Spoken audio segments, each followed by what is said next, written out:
Hello, this is Darrell Castle with today's Castle Report. Today is Friday, July 10th, 2020. And on this report, I will be talking about the movement to cleanse history by removing any trace of it from our conscious thought, and the result that action is sure to bring. The Castle family is doing fine right now, although the family dollar is still stuck, perhaps a little lonely, so many thousands of miles away from anything she is used to. We spend some time now reminiscing about days long ago when our memories tell us we were a little happier, but we know that memories sometimes deceive us. What I am about to discuss in this Castle report are not things you may have seen listed as the cause of the recent riots, looting, and so forth, and the failure of authorities charged with doing something to stop it. Those things are just symptoms of the real problem, which is the crumbling and collapse of the American civilization. We seem content now as a people to erase our history so there will soon be no memory of where we come from and who we are. This erasure of history is common for conquered people, but unusual for those who remain somewhat free. The education system has for decades been busy propagandizing the young that cleansing history should be done. The constant favorable response to each new incident by the mass media makes it seem normal for many. George Orwell had it figured out, though, more than 70 years ago, quoting Mr. Orwell. Every record has been destroyed or falsified, every book rewritten, every picture has been repainted, every statue and street building has been renamed, every date has been altered, and the process is continuing day by day, minute by minute. History has stopped.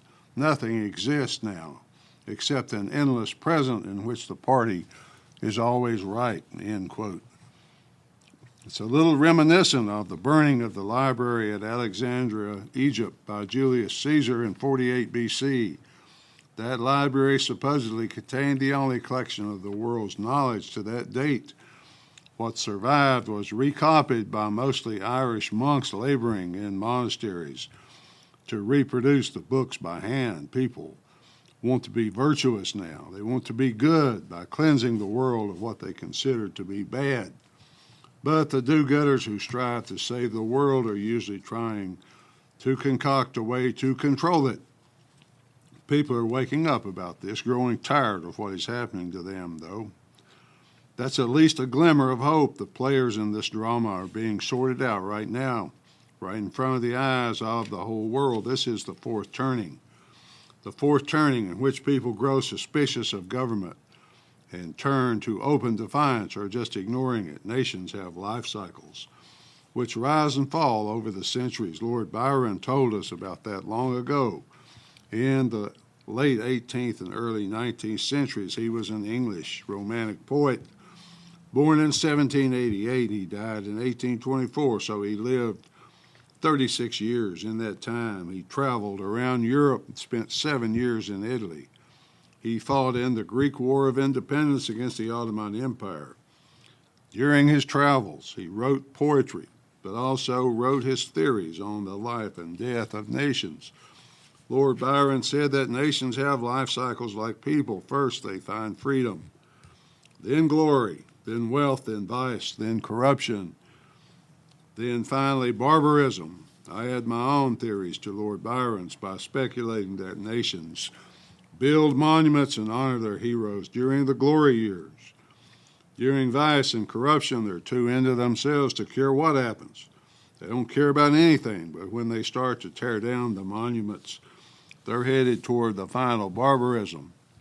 Along with the destruction and cleansing of history comes the vice and corruption, the lying hypocrisy of the people, aided and abetted by the example of government. For example, last weekend, the 4th of July weekend, New York City, under the leadership of Democrat Mayor Bill de Blasio, fought hard, fought down to the wire for the honor of displacing Chicago as the most violent, crime-ridden murder haven in America. But New York City fell just a little short Over the weekend, New York City went 64-10. That means 64 shot, 10 dead. That's pretty horrible, Mayor de Blasio, so great job.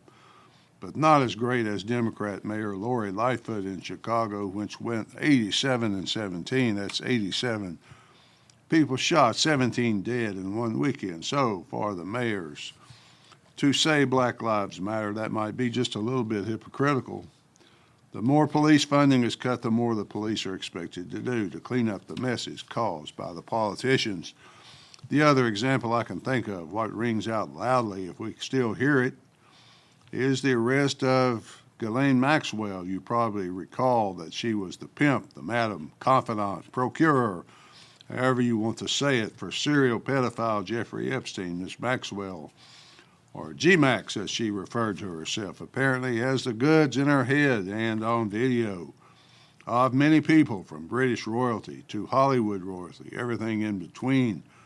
The numbers of the ruling elite involved in satanic pedophilia is incredibly large and can no longer be denied. My point is that the American people have had the veil lifted from their eyes. What they are seeing is the most vile and disgusting habits of the ruling elite in this world. These people are not special. They're certainly not the best and the brightest. They've rejected God and determined that evil exists, but God doesn't. It's good, so it is what they seek. When a people reject God, that people accept a nihilistic view of mankind. We're essentially just animals with self-conscious thought, very little different from the beasts. That is what the people are seeing from their ruling elite, the officials of government, the officials of inherited royalty, the officials of celebrity. What the people do with the information is up to them, but it can no longer be denied. I quote Richard Fernandez, writing for PJ Media, quote, "There was something joyless about that life.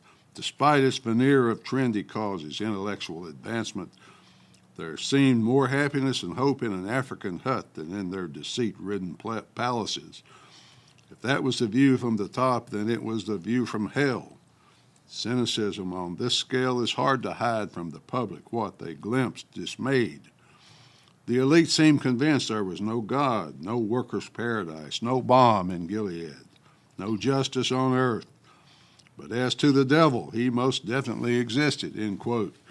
Well, amen, Mr. Fernandez. I echo your thoughts on this subject. No culture can long survive the total corruption of its legacy and symbols. Mr. Fernandez also goes on to point out the photo available on the internet of Ghislaine Maxwell and Kevin Spacey seated on the thrones of the King and Queen of England as guests of Prince Andrew and Bill Clinton. This is the desecration wrought by the barbarians. When they're inside the palace, they accept that nothing is sacred. They accept their own damnation. As Mr. Fernandez points out, they're determined to live out their debauchery without even the possibility of redemption. The public is shocked that the gangs of criminals in high places are not much different from the gangs on the streets of our once great cities. They both engage in debauchery, mindless violence, and the victimization and destruction of children, although to me, the criminal elite seem far worse than the street thugs. Napoleon Bonaparte, when told he would have victory if God willed it, replied that God was on the side with the strongest battalions. The ruling elite have always had the strongest battalions in this world, surrounding them with their very corrupt news media acting as nothing but their propaganda arm. The Department of Justice protecting their backs at every turn. Politicians shield the guilty from each other and from us, only occasionally. Is one so careless he must be sacrificed, i.e. Harvey Weinstein. The battalions protecting the guilty are starting to weaken just a little bit, however. If G-Max is willing to testify rather than face 20 years in maximum security, then perhaps we will get a glimpse of all the rats running from the light. She says she's not suicidal, although I understand she's under suicide watch 24/7. Americans are seeing all this and turning away from government in droves. They understand that government has become nothing more than the rule and manipulation of the masses by a small mob of elitists. They make numerous rules and regulations For the rest of us, which they have no intention of following themselves, it's infuriating to the small person on the street. So he bides his time. He waits. He hopes he can change things by voting, so he votes. His elected candidate seems to be with him at times, but also remains very cozy with those ideas he opposes. It's true the Democrats are exploiting for political purposes the protests, riots, looting, and racial division that currently infects the nation, the deep state assets such as U.S. intelligence, including NSA, CIA, FBI, and others all work together with law enforcement and the elite media as they shape the narrative in ways they think will give them the best chance of defeating Trump and getting back the world they seem to believe is threatened.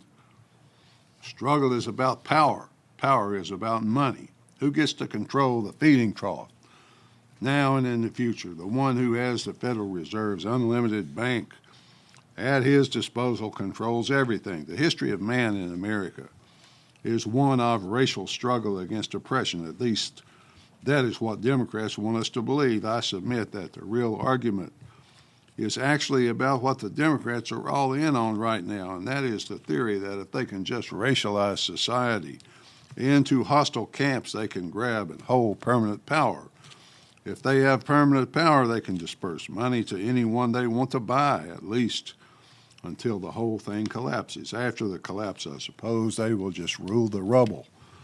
The Democrats seem very good at keeping their own history away from those who seek to purge history. The Democrat Party was the party which opposed Abraham Lincoln in his efforts to keep the South in the Union. When those efforts failed, the Democrat Party became the political wing of the new Confederacy. Out of that party eventually came the post-war KKK. Now the Democrat Party busies itself by bringing the country to the edge of civil war, which currently remains just a Cold War. If the danger of civil war were not enough here in America, the Democrats never met a foreign war they didn't like. The wars which have been ongoing since 1991 against mostly non-white people of alien cultures, alien religions, are always pushed and funded by Democrats. When President Trump sent 52 Tomahawk cruise missiles into Syria, Democrats in Congress said he was finally acting presidential. Their propaganda arms, known as the New York Times and the Washington Post, fronted for their follies each time. Why do these so-called news organizations, including television networks and print media, continually lie to convince black people to hate white people and thus keep American society in a constant state of turmoil? Why do they do that? A complete multicultural America would inure to the desire of the Democrats to build a permanent hold on the reins of empire. That is bad news, folks. But the good news is people are starting to see through it, finally. Many people see through the obvious lies of networks such as CNN and publications such as the New York Times when they assist the Democrats and their intelligence agencies in fabricating a totally false case against the president simply to weaken and discredit him. Some people are starting to notice. Finally, folks, the people I've been talking about defaced and damaged the World War II memorial in Washington, D.C., thereby denigrating the men who fought that war. They're proud, boastful, arrogant, lovers of self, educated but ignorant, cleansers of history. For those reasons and many more, I refer to them, the media which fronts for them, the politicians who enable them as barbarians. History needs to be preserved, folks, not cleansed. At least that's the way I see it.